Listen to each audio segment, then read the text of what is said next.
So today is our Reading Garden ribbon cutting.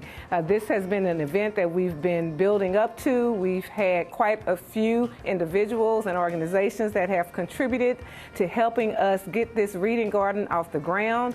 Ms. Chesser has been a facilitator, Mr. Charles Benton, and we've worked with Sprouting Texas, as well as Attack Poverty and City Rise to get all of the greenery out there, the seeds, the fresh produce, and today we are ready to cut that ribbon and say that everything is set up and ready to go so that our kids can experience the hands-on application learning that they receive in the classroom.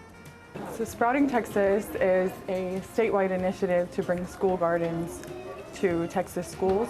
Not only schools, we want to also appeal to homeschool families with community gardens. Texas parks, we'd like to fill them back with the Texas natural plants and wildflowers. So it's basically about Texas roots and getting back to what makes Texas, Texas.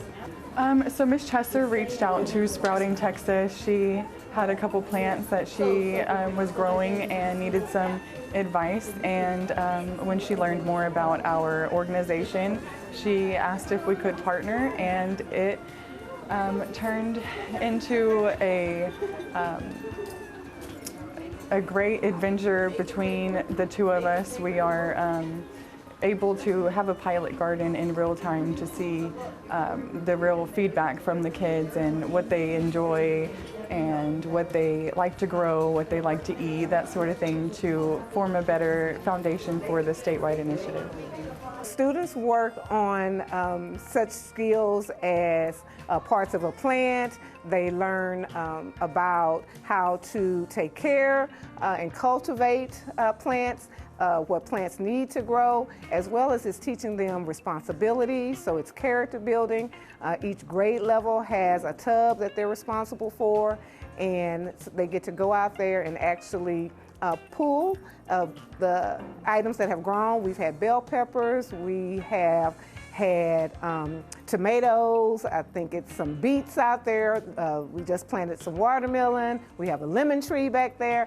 So they actually get to see the full life cycle of the plant, and then how it goes from farm to market. And then we actually, some of us take the items home, cook, make a video, and we can bring it back and show the students the full cycle of the food products.